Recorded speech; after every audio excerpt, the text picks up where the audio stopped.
Olá, seja bem-vindo ao nosso canal Teologia Aprenda Mais. Estamos aqui agora no momento EBD, Mais Saber, Mais Viver.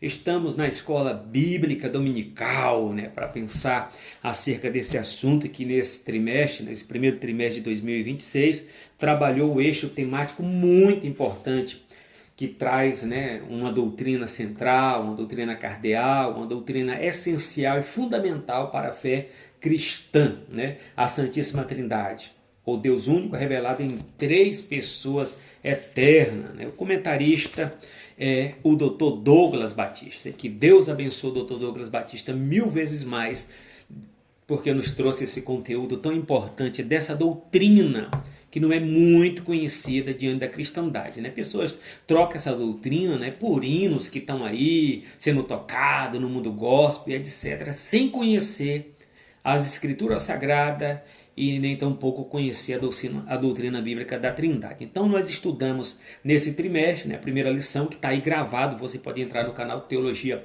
Aprenda Mais, vai lá na playlist, procura a lição de número 1, o mistério da Santíssima Trindade, foi uma aula introdutória. A lição de número 2, o Deus Pai, muito importante na teontologia. A lição de número 3, o Pai enviou o Filho. A lição de número 4, a paternidade divina, aqui dá uma trilogia. 5, o Deus Filho, cristologia. 6, o Filho como verbo de Deus. A outra lição de número 7, a obra do Filho. Então aqui nós temos uma cristologia diante de uma trilogia também. São 3 lições só sobre o Pai, 3 lições sobre o Filho. E a lição de número 8, o Deus Espírito Santo. Isso faz parte da teologia sistemática, chamada pneumatologia. Nós temos também uma trilogia, São 3 lições só sobre o Espírito Santo, Então vamos lá, o Deus Espírito Santo. A 9, o Espírito Santo, o regenerador, muito importante. A lição de número 10, o Espírito Santo, o capacitador, muito excelente a lição. E nós trabalhamos a lição de 11, o Pai e o Espírito Santo, fazendo um paralelo, o Pai é o Pai, o Espírito Santo é o Espírito Santo. Então estudamos hoje também a lição de número 12, o Filho e o Espírito Santo, cristologia e pneumatologia, essas 2 doutrinas sacras da fé cristã. O Filho é o Filho, o Espírito Santo é o Espírito Santo, o Pai é o Pai. São 3 pessoas distintas, é uma só divindade, isso é a Trindade. E hoje nós vamos estudar a lição de número 13, a Trindade Santa e a Igreja de Cristo. Então nessa lição nós vamos trabalhar a doutrina bíblica da Trindade, relacionado à consciência trinitariana da Igreja. A Igreja cristã tem uma identidade e essa identidade é trinitariana. A consciência e a mentalidade que ela tem é trinitariana, porque ela realmente comunga dentro do registro, dentro de toda a escritura sagrada, que é a nossa única regra de fé e de prática. Por quê? A doutrina bíblica da Trindade, estou colocando doutrina, ensino, bíblica, porque vem da Bíblia, nós temos fundamento que é a Bíblia, da Santíssima Trindade. Então nós aprendemos aqui todo sobre a questão da Trindade essencial. O que é a Trindade essencial? Nós cremos que Deus é um Deus que subsiste em 3 pessoas, Pai, Filho e Espírito Santo. 3 pessoas distintas em uma só divindade, iguais em poder, glória e majestade. Então essa é a Trindade ontológica, a Trindade essencial. Os 3 são iguais em poder, glória e majestade. Agora nós temos a chamada Trindade, de termo didático, a Trindade econômica. Economia fala de tarefa, de papel, de funções. Então na Trindade econômica o Pai planeja, na Trindade econômica o Filho executa, na Trindade econômica o Espírito Santo aplica. Então nós temos aí 3 papéis, um papel do Pai, a função do Pai, temos o papel do Filho, a função do Filho, e temos também o papel e a função do Espírito Santo, mas os 3 são iguais em poder, glória e majestade. Nessa lição de número 12 nós estudamos acerca de Jesus e o Espírito Santo. A gente pode ver que a submissão de Jesus e também do Espírito Santo, dentro do conselho trinitariano, é uma submissão voluntária, voluntária, né? Então a submissão também diante de funções que eles estabeleceram, nos deixando um espelho, uma referência, para que possamos também sermos pessoas igualmente parecidas com o nosso Senhor, que é Cristo, né? Eu estou com a declaração de fé das Assembleias de Deus no Brasil, né? Que é a confissão, que é o credo e etc, né? Então nós temos aqui uma lição aqui, o capítulo de número 3, né? Capítulo número 3, a página de número 39, né?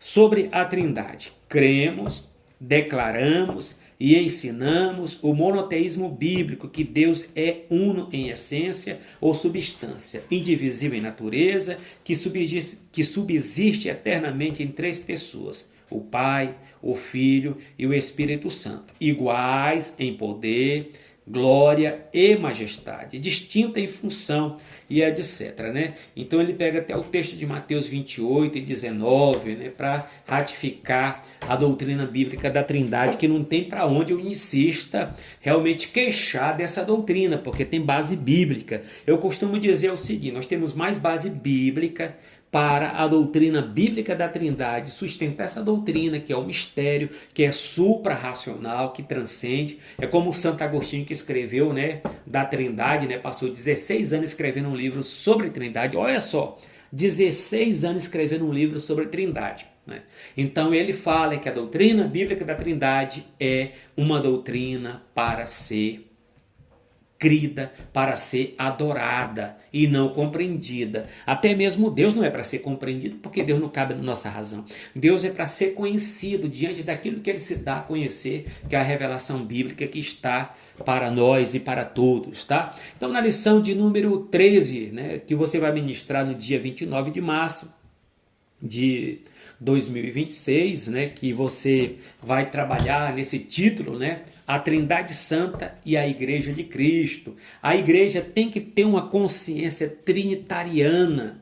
A igreja tem que ter uma identidade trinitariana. Porque a igreja é fruto da doutrina bíblica da Trindade, né? Então nós trabalhamos nessa lição os termos técnicos, né? Que a gente vê a palavra Trindade é mais um termo técnico, né? Que foi tirado da Bíblia. Ainda que a palavra Trindade não aparece lá, mas nós sabemos que existe três pessoas lá que realmente tem base para colocar esse termo, como foi colocado na época de Tertuliano: Trindade, triunidade, né? Da mesma coisa. Ok? Não tem o termo. Eu já falei para você, se você dizer onipotência, não tem onipotência na Bíblia, né? Tem o Deus que é todo poderoso, que é onipotente, que esse é um termo técnico. Se você for procurar na Bíblia onisciência, você não vai encontrar onisciência. É um termo técnico também. Se você for procurar na Bíblia, né, a união hipostática das duas naturezas de Cristo, divina e humana, é uma só pessoa, você não vai encontrar na Bíblia. São termos técnicos, doutrinários, né? São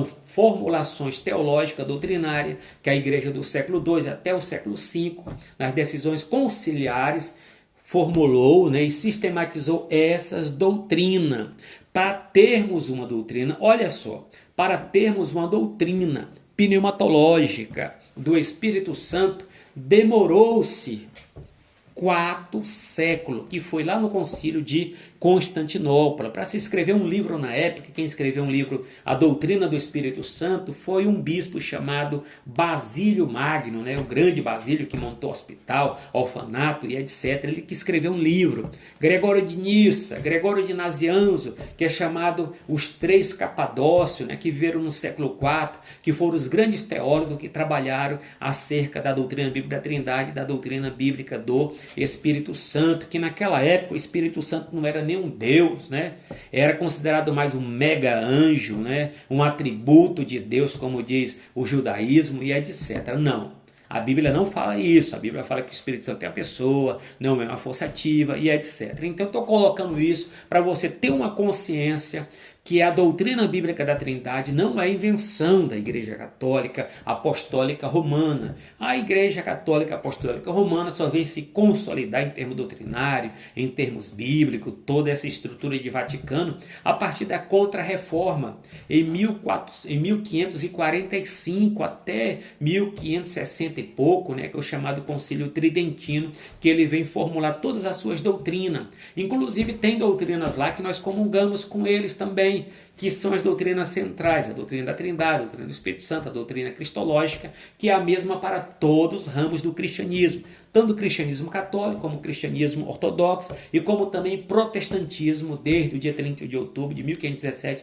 até o nosso tempo. Então tira isso da cabeça de dizer que a doutrina bíblica da Trindade é uma invenção do romanismo, nada disso. Se for invenção do romanismo, a mesma coisa, a doutrina da união hipostática, né, das duas naturezas de Cristo, foi consolidada, formulada, declarada como doutrina lá no concílio de Calcedônia, na Ásia Menor, no ano de 451. A Assembleia de Deus não estava lá, a Batista não estava lá, a Presbiteriana não estava lá, não estou usando de anacronismo não, ok? E realmente não estava. Essas igrejas só vão aparecer no decorrer, como fruto da Reforma Protestante de 1517 de Lutero, que vem criar as demais igrejas presbiterianas, lá no século 16, né, com John Knox, aí vem os batistas no século 17, né, nas Ilhas Britânicas, a Assembleia de Deus, nos Estados Unidos começou em 1914, no Brasil começou com a Missão da Fé Apostólica em 1911, e assim vem as igrejas que faz parte da Reforma Protestante, né, e daqui nós somos trinitariano. Lutero era trinitariano, Calvino era trinitariano, John Wesley era trinitariano, os grandes pensadores que vieram, o próprio concílio lá de Westminster, na declaração, no credo, na confissão de Westminster, a confissão é trinitariana, né? Então não tem como para onde você correr. O unicismo é coisa pequena, é coisa aí que diante do oceano do cristianismo, o unicismo é somente não dá nem um pingo d'água, né? Com todo respeito. Então nós temos todo o material para a doutrina bíblica da Trindade. Então não venha me atacar na internet, fazendo comentário e etc, né? Com textos que não tem base, né? E colocando até pretextos, ilógico, inferências que não tem nem base realmente hermenêutica, não tem base exegética para se pensar, ok? Então hoje nós vamos estudar essa consciência trinitária, né? Vamos estudar uma identidade trinitária, que a igreja é trinitariana. O cristianismo bíblico e histórico, desde a criação, lá no começo de Jesus, dos apóstolos, da igreja pós-apostólica, da igreja medieval, da igreja protestante, é um cristianismo trinitariano. Então hoje fechamos a última lição desse trimestre. Mais uma vez, essa lição veio numa hora certa. Eu orei para que Deus mandasse alguém lá na CPAD que escrevesse, né, essa doutrina sobre a Santíssima Trindade, né, a doutrina central, cardeal, né, e fundamental da fé cristã, que é muito atacada, e realmente para quem não lê a Bíblia, para quem não procura viver a doutrina da sua igreja. Quem é assembleiano, não canta hino Voz da Verdade, ainda que seja bonito, né? Mas aqui eles são unicistas, nega a doutrina da Trindade. Enquanto o nosso batismo é em nome do Pai, do Filho e do Espírito Santo, o batismo dele é só em o nome de Jesus, que a gente vai ver aqui que não tem nada disso biblicamente, tá? A Trindade Santa e a Igreja de Cristo é o título que você vai trabalhar na sua lição, né? No dia 29 de março de 2026. A verdade prática está muito bem resumida.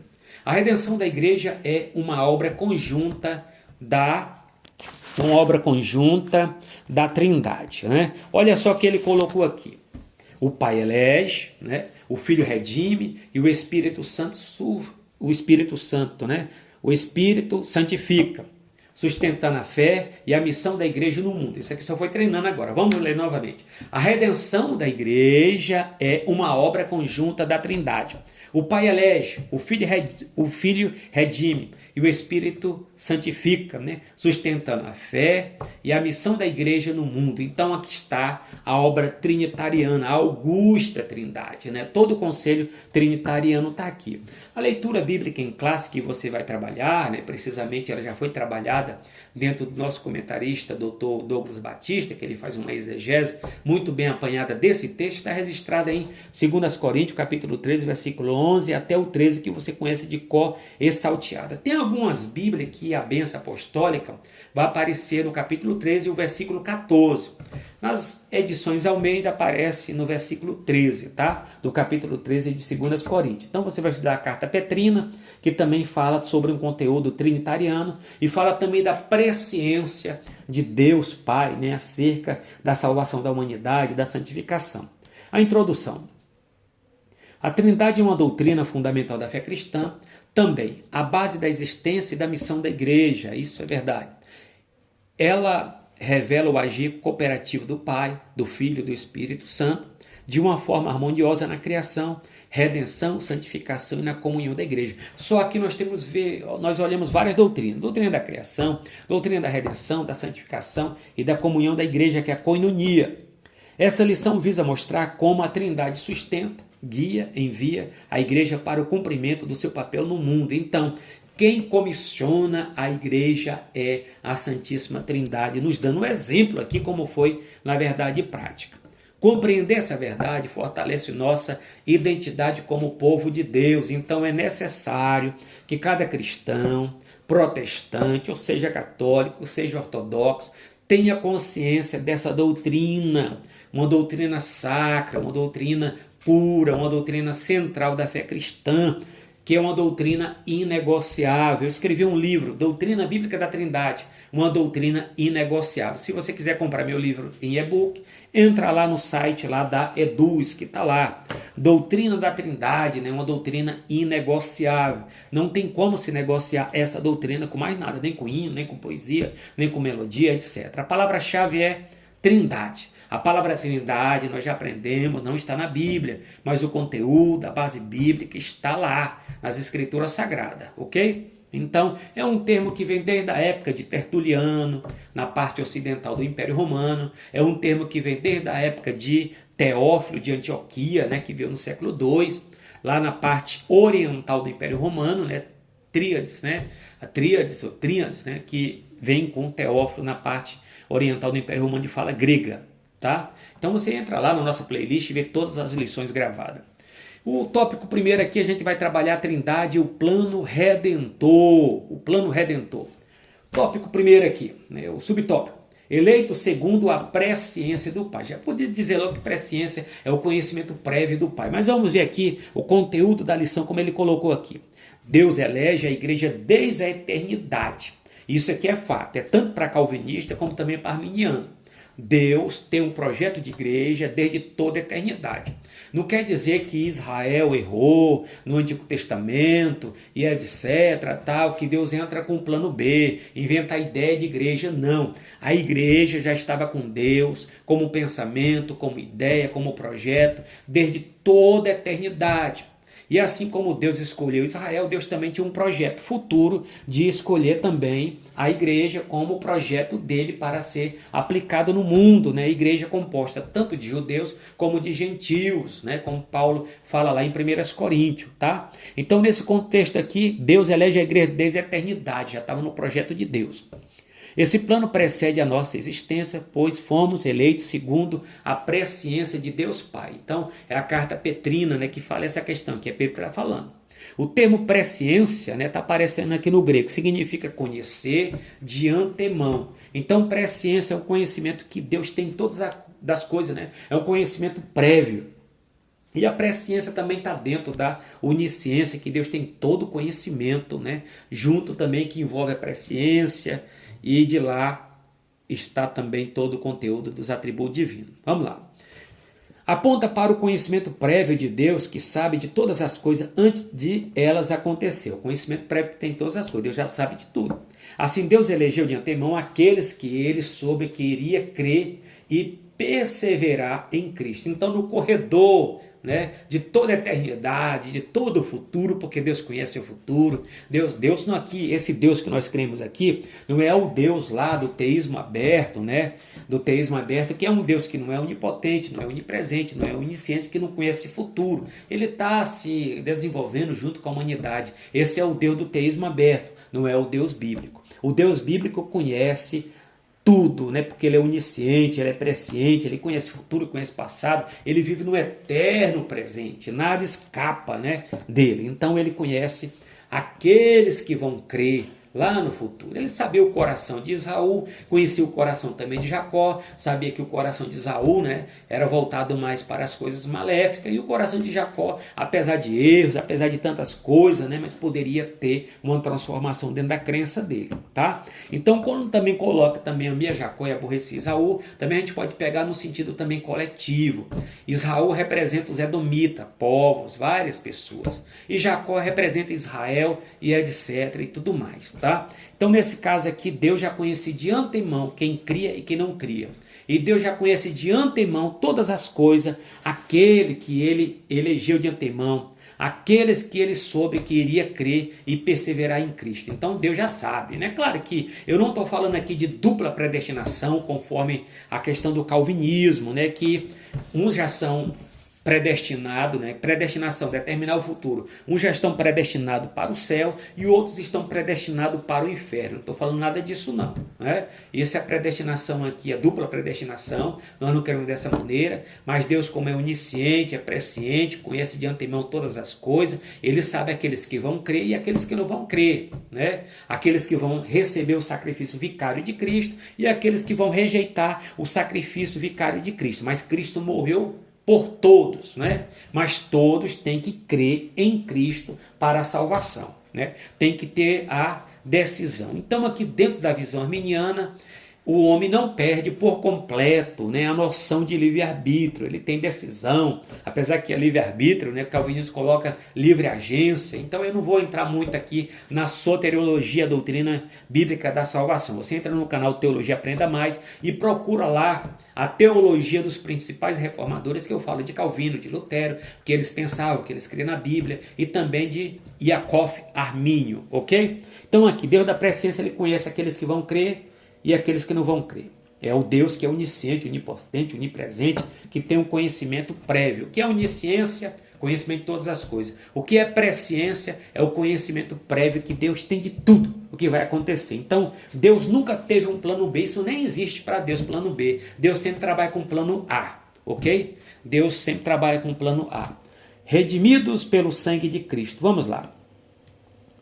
A igreja é o resultado direto da obra redentora do Filho, né? O que é redenção? É o pagamento de um resgate. Esse pagamento de um resgate não foi pago a Satanás, como dizia Orígenes no século III da era cristã, né? No século III apareceu um grande teólogo que ele cometeu, né, um erro aí dizendo que o sacrifício vicário, né, a redenção, o pagamento de um resgate foi pago a Satanás. Quem é Satanás na fila do pão, na fila da estrada que percorremos? Satanás já é um condenado.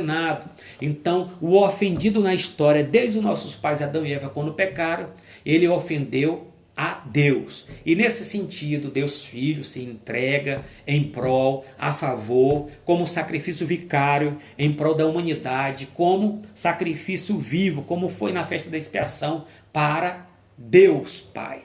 E ele até fala, né? Pai, entrego o meu espírito a ti. Não diga que ele entregou a Satanás, não, que é uma blasfêmia, né? Então o sacrifício foi entregue, pago ao Pai, né? O Filho pagou.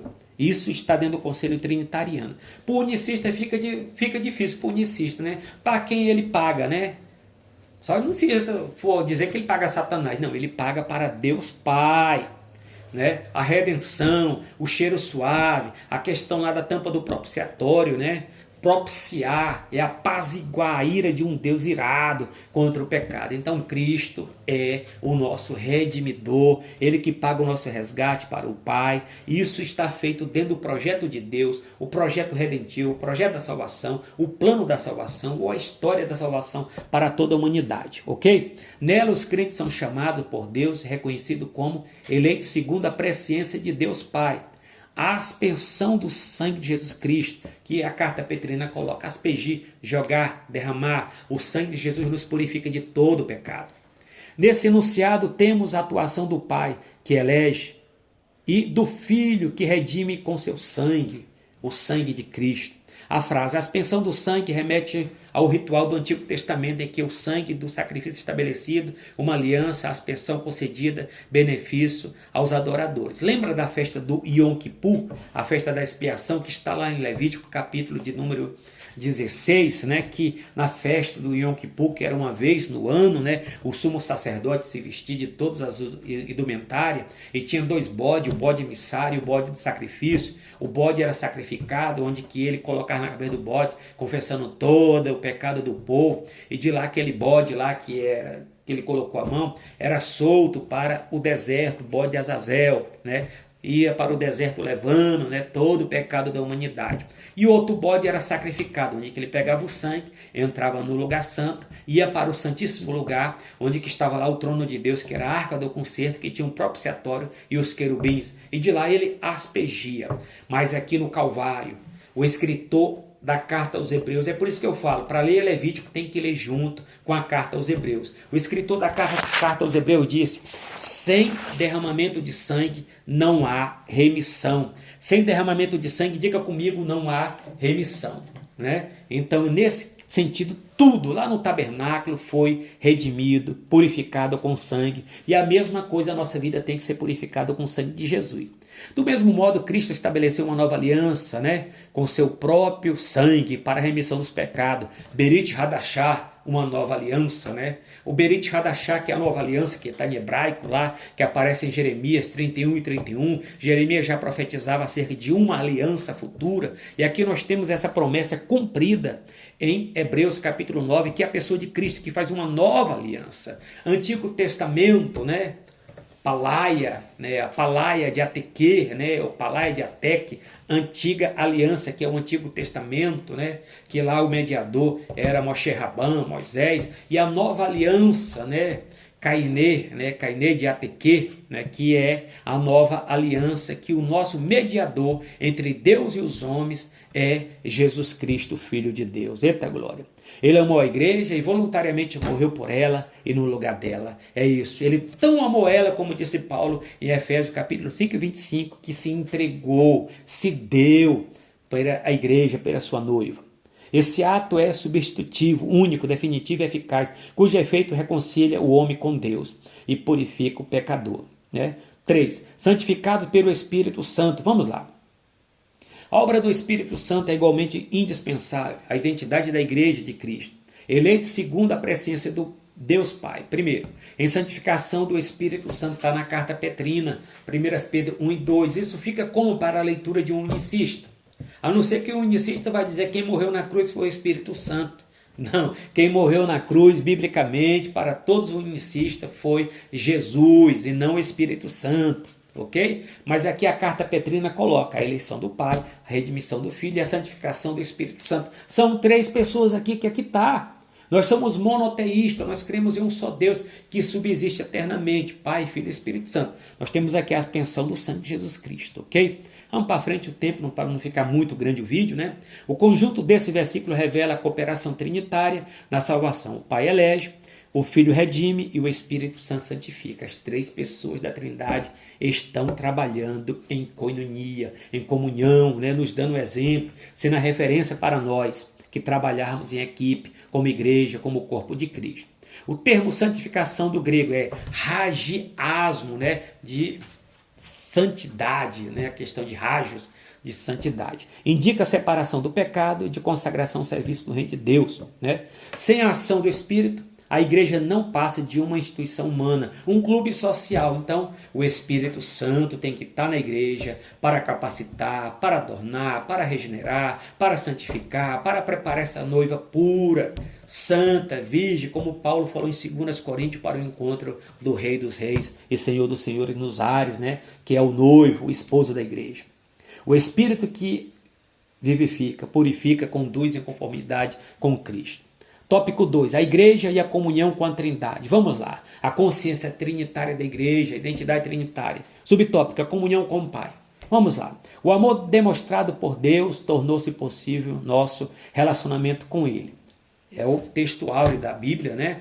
Deus amou o mundo de tal maneira que deu seu Filho unigênito, monogenese, para todo aquele que nele crê, não pereça, mas tenha vida eterna. Acerca disso ensina a Escritura. Conservai a vós mesmo no amor de Deus, né? Isso que é uma diferença do cristianismo para as demais religiões. O amor ao próximo e aos inimigos. O verbo conservar, né?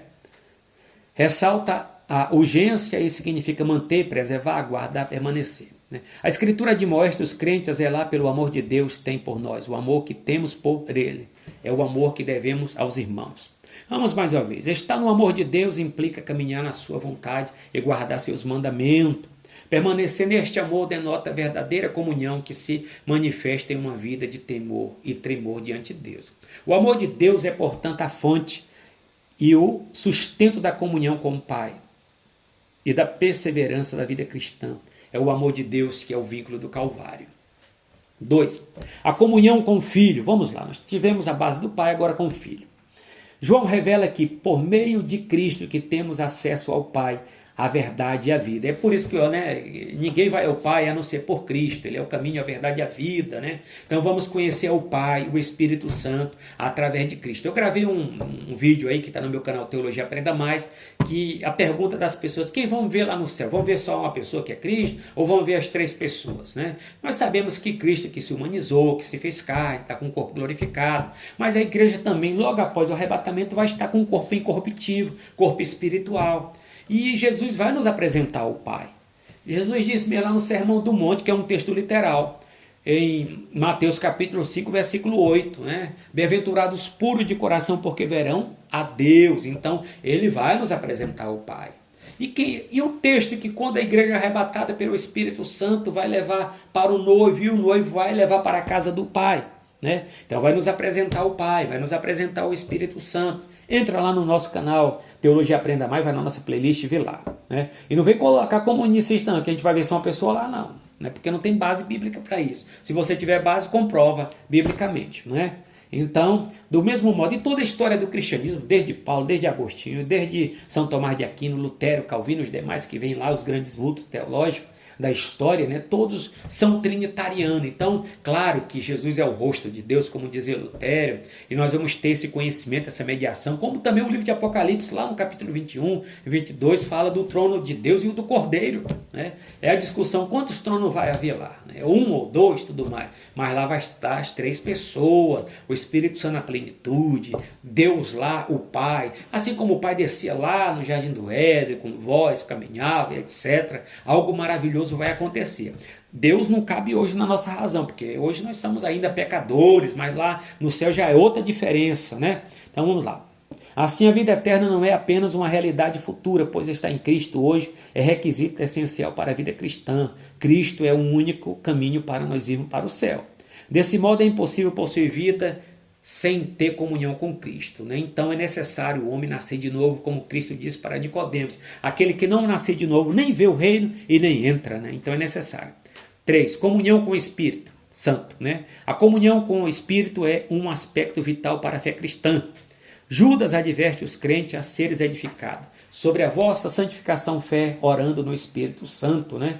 Então o versículo evidencia que a vida espiritual genuína não é possível sem a ação constante do Espírito Santo. Então, assim como o Espírito Santo, né, na nossa lição aqui, Jesus dependeu totalmente do Espírito Santo, a igreja é dependente do Espírito Santo para a obra missionária, para toda a obra que ela faz aqui na terra, ela deve estar na dependência do Espírito Santo. A oração no Espírito não se resume às palavras, mas expressa intimidade, ativa dependência na direção divina. Né? Então, como dizia Santo Agostinho, Deus, se tu queres que eu seja santo, me dê santidade, que tu queres que eu ame, me dê amor. Né? Espírito Santo, em nome de Jesus, me levanta, me dê força, e assim está na missão consoladora e redentora, ao qual o Espírito Santo aplica em nós. O Espírito que promove a unidade no corpo de Cristo, Ele que distribui os dons que nós aprendemos em lições passadas. A comunhão com Ele nos insere a dimensão espiritual onde há reconciliação, perdão e cooperação, né? Assim, a verdadeira unidade cristã não ocorre por meio de celebrações,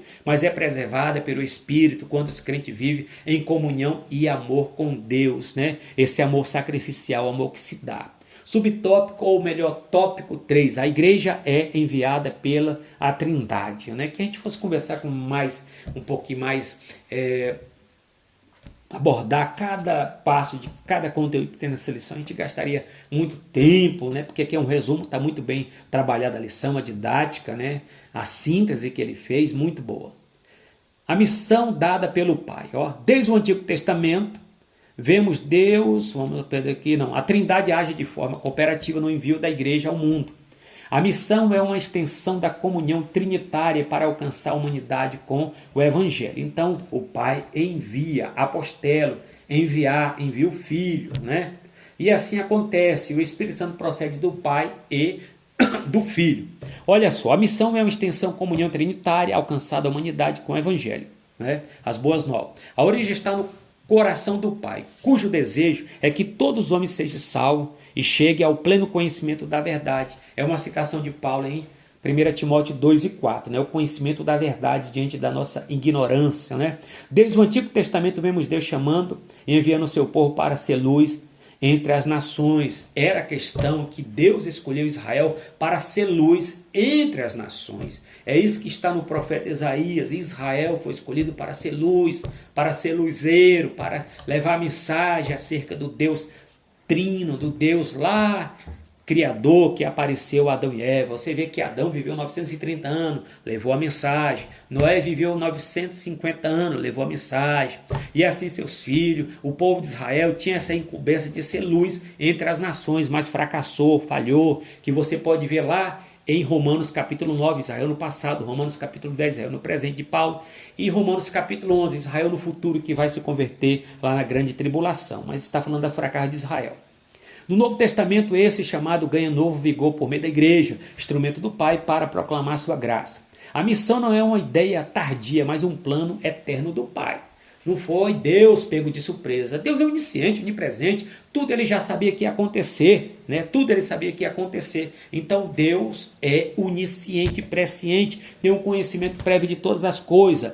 Ou Deus decretou ou Deus permitiu. Então são os dois termos. Para quem é calvinista, decretou. Para quem é arminiano, Deus permitiu, né? A questão lá da entrada do pecado, o Adão pecar, mas deu a possibilidade dele vencer, desviar do mal e etc.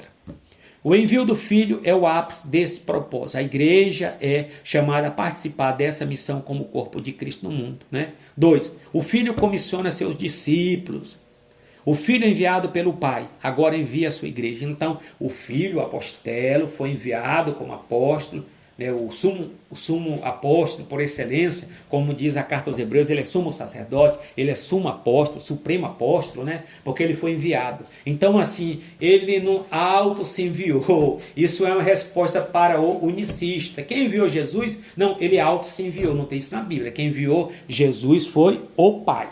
Tá? Então existe o Pai, existe o Filho e existe o Espírito Santo. São 3 pessoas. Lê corretamente a Bíblia. Agora envia o que? A igreja. Vamos lá. Após a ressurreição, Cristo ordenou, portanto, ide, ensinar todas as nações, ensinando a guardar todas as coisas que eu vos tenho mandado, né? Olha só agora. A tarefa da grande comissão, né, é de uma ordenança proclamadora e um mandato educacional. Muito bom trabalhado esse conteúdo. Então ela tem um mandato educacional, missionário, de ensinar todas as nações, né, acerca da verdade do Deus Trino. Olha só o restante aqui.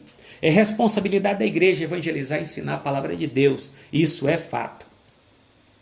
Essa ordenança é uma expressão da graça salvadora, levando a mensagem do reino a todas as pessoas, batizando-a em nome do Pai. Ônimos é singular, o nome de um Deus único que subsiste em 3 pessoas. Em o nome do Pai, olha só, 1, em o nome do Filho, 2, em o nome do Espírito Santo, né? Em nome do Pai.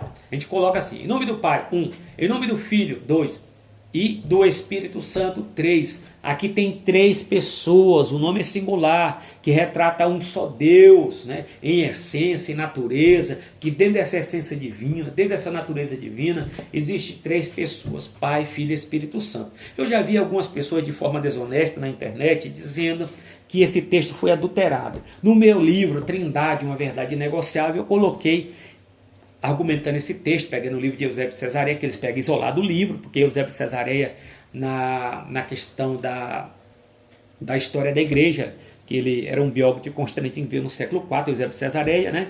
A história eclesiástica, e de lá tem um texto que eles pegam isolado e diz que Eusébio era unicista, né? Só cria no batismo no nome de Jesus, não no batismo trinitariano, não. O texto lá não está dizendo isso, não, porque todas as citações que Eusébio faz dos grandes teólogos lá são todos trinitários, desde Irineu, Tertuliano, Orígenes, né, e muitos outros grandes nomes que estão lá. Então, nós temos nos melhores manuscritos, dentro dos 5.800 e poucos manuscritos gregos do Novo Testamento, só de Mateus nós temos 1.300 manuscritos que traz Mateus 28 e 19, que não é um texto adulterado, é um texto fidedigno relacionado, ainda que seja uma cópia das cópias, porque nós não temos os autógrafos. O batismo é realizado na autoridade do nome de Jesus. Aqui a gente vê que lá no livro de Atos tem 4 maneiras que ele batizar no nome de Jesus, batizar no nome do Senhor, batizar no nome do Senhor Jesus Cristo. Então, se fosse uma fórmula batismal, era padrão, mas não é uma fórmula batismal. Né? Então aqui eles batizavam aqui na autoridade do nome de Jesus, tudo se fazia na autoridade do nome de Jesus, se expulsava os demônios na autoridade do nome de Jesus, se curava os enfermos na autoridade do nome de Jesus, curava os enfermos, né? Pregava o evangelho na autoridade do nome de Jesus. Então quando eles foram batizar, claro que eles batizaram na autoridade do nome de Jesus, mas consciente que Jesus havia autorizado para eles batizar em o nome do Pai, do Filho e do Espírito Santo, conforme está em Mateus 28, 19. Ok? Então leia esse direito, entra no meu canal Teologia Aprenda Mais, eu tenho lá no canal Teologia Aprenda Mais sobre o meu livro, né? E procura lá na playlist 9 vídeos sobre essa questão, que eu ressalto muito bem sobre a autoridade do nome de Jesus na cultura hebraica, né? Principalmente na época de Jesus, tá? Mas a fórmula batismal é trinitariana, não é unicista só no nome de Jesus, não. A fórmula batismal é trinitariana, em nome do Pai, do Filho e do Espírito Santo. Foi Jesus que disse lá em Mateus 28 e 19, parte B.